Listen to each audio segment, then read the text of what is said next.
Mickey's Christmas Carol, which is very good. The Muppet Christmas Carol, also very good. Mr. Magoo's Christmas Carol is actually good.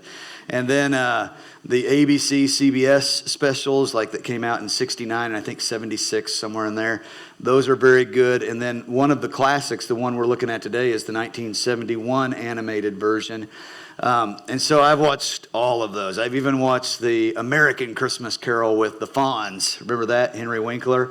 And so I've watched them all, and many, many times. And I think between watching the different versions of A Christmas Carol and reading the book, I've probably been acquainted with this story at least 150, maybe 200 times in my life over the last almost 40 years.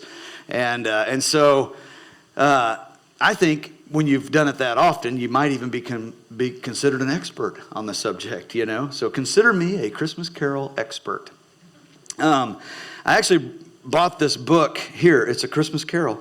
And it's not the exact copy from the library that I checked it out when I was a kid, but it is a copy of that copy. Like it's this book. And because of the internet, you can now do that kind of thing. You can go back and find things that are somewhat nostalgic to you. So now I read this copy because this was the copy that I read so many years ago.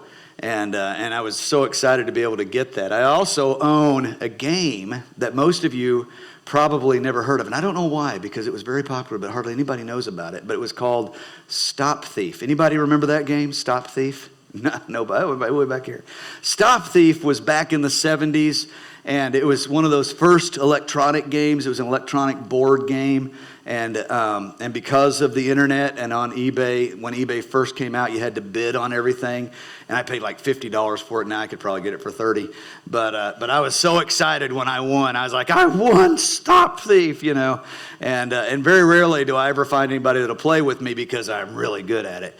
And so anyways, A Christmas Carol. It begins with one of the most famous lines, opening lines of any book. It says, Marley was dead to begin with.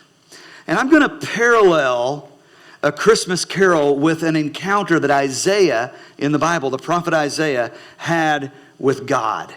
Two big encounters, one with Marley's ghost and the other one with God.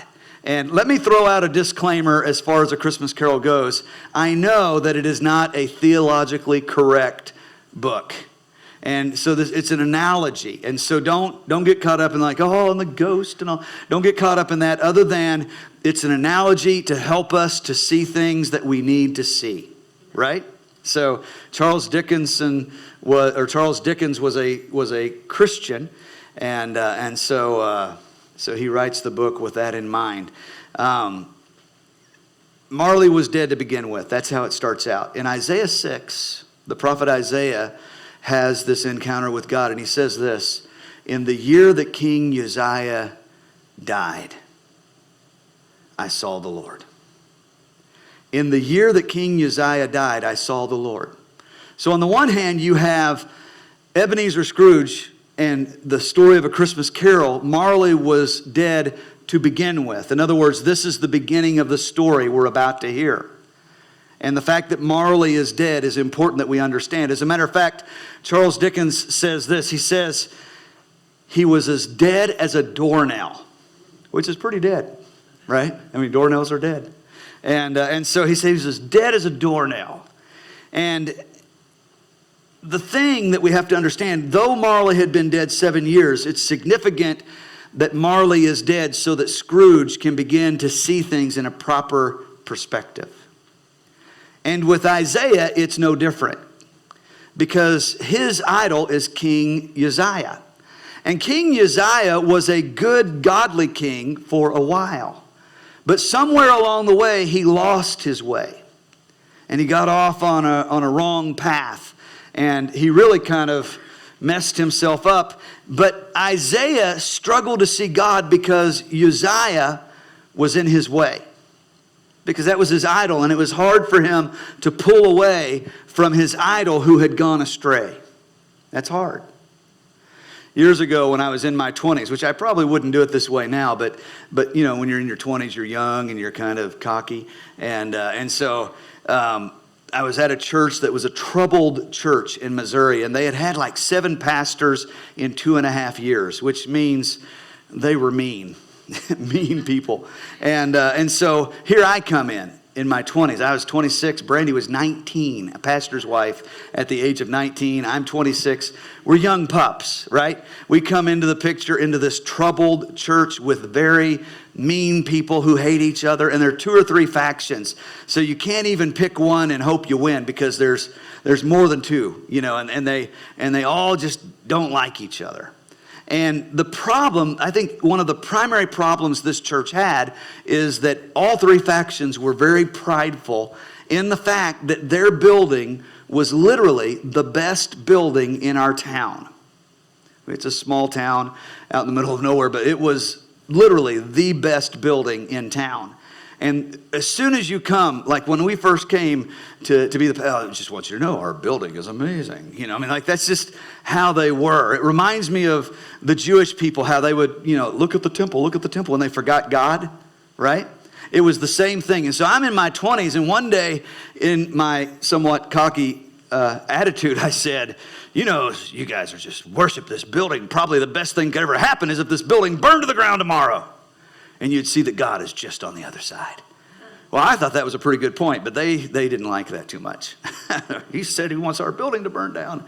It's not what I said, but what I did say is that they couldn't see God because of the building. And I think if we're honest, there are times when people can get in our way to seeing God.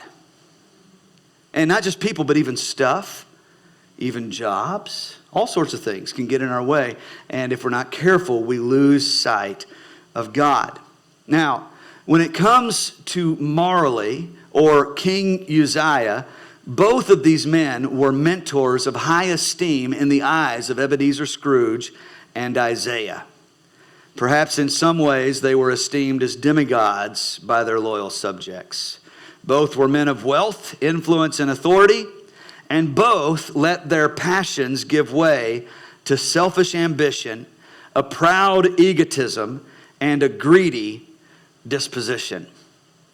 And Isaiah and Ebenezer Scrooge struggled to see God because of that.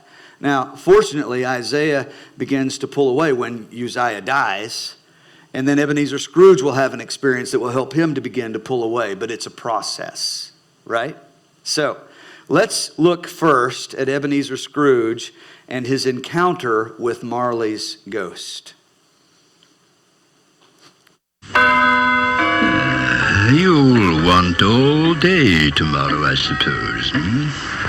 If quite convenient, sir. It's not convenient, and it's not fair. If I was to stop you 1/2 crown for it, you'd think yourself ill-used, I'll be bound. And yet you don't think me ill-used when I pay a day's wages for no work. It's only once a year, sir. Well, that's a poor excuse for picking a man's pocket every 25th of December. You'll be here all the earlier the next morning. Even the blind man's dog knew old Scrooge and avoided him. Scrooge kept all humanity at a distance and liked it that way.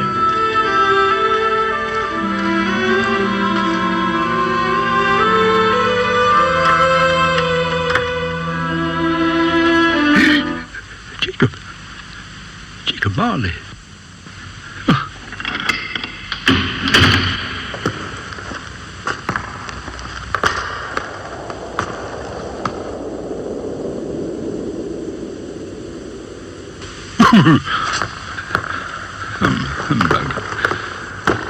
Humbug.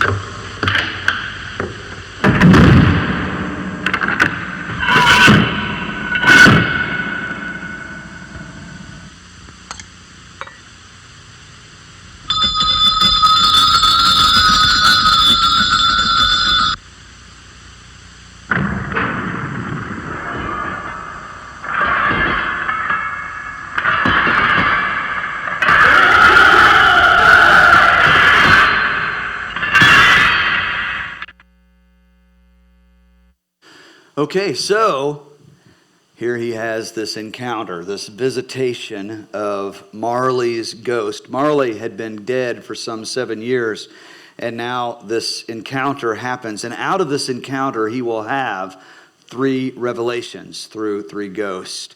And then we're going to read in Isaiah chapter 6, we're going to read where Isaiah has an encounter with God himself. And he will also have 3 revelations that flow out of this initial visitation.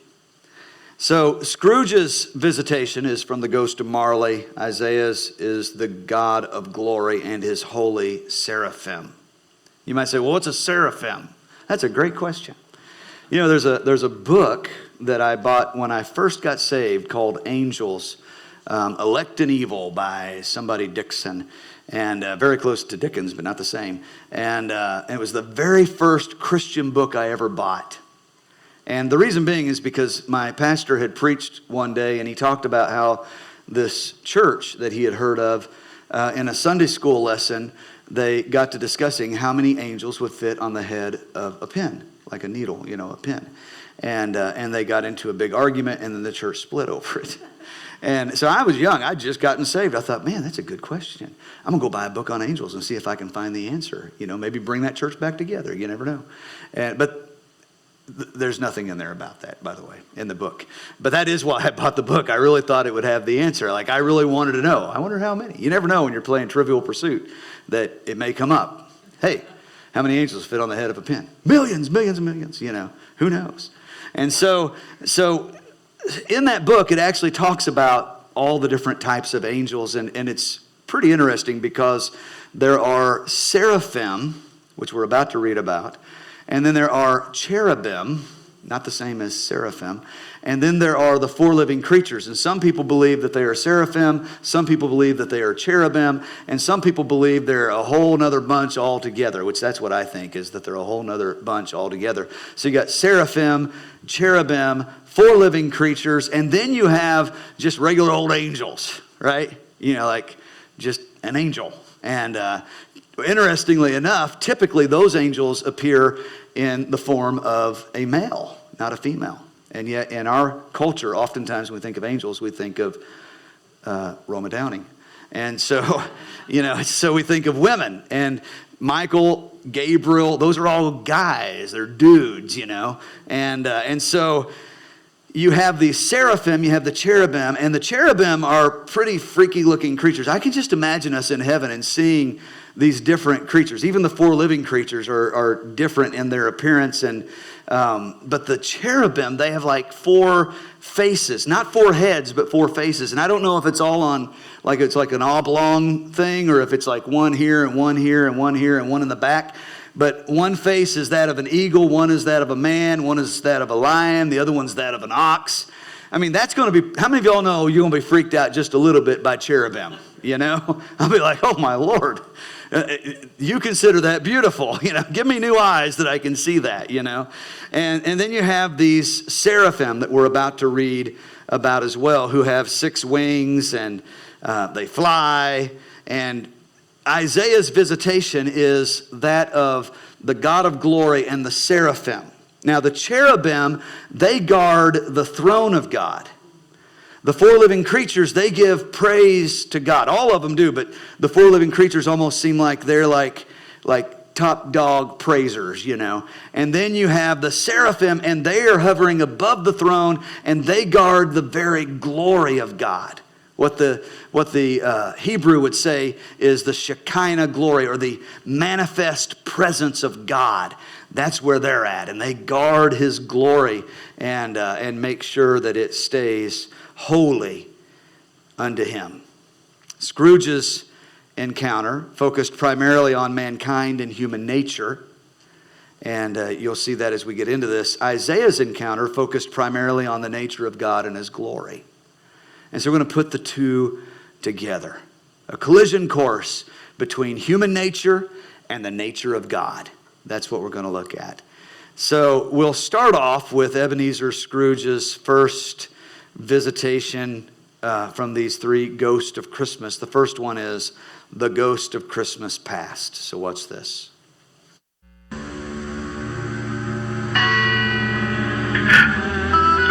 Scrooge awoke to the chimes of a neighboring clock.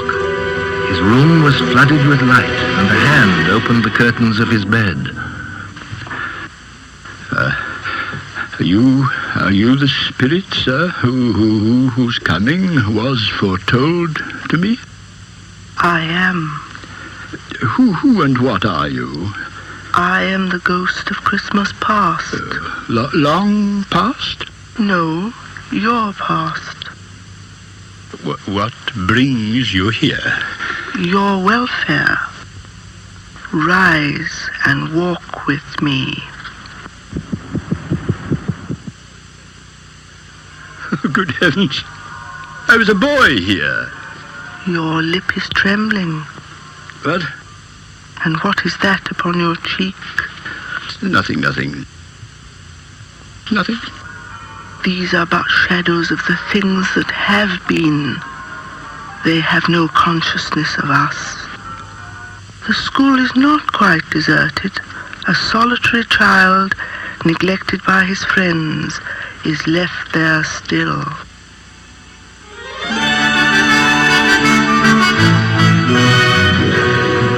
Poor boy.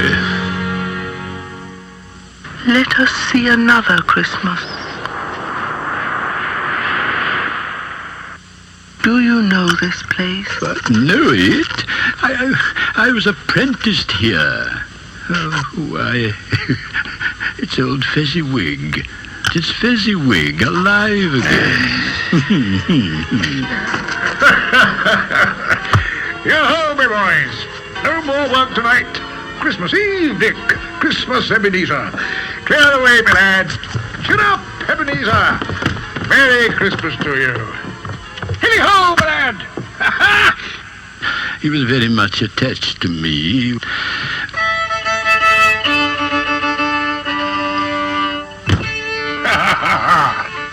Welcome, everybody. Merry Christmas to you all.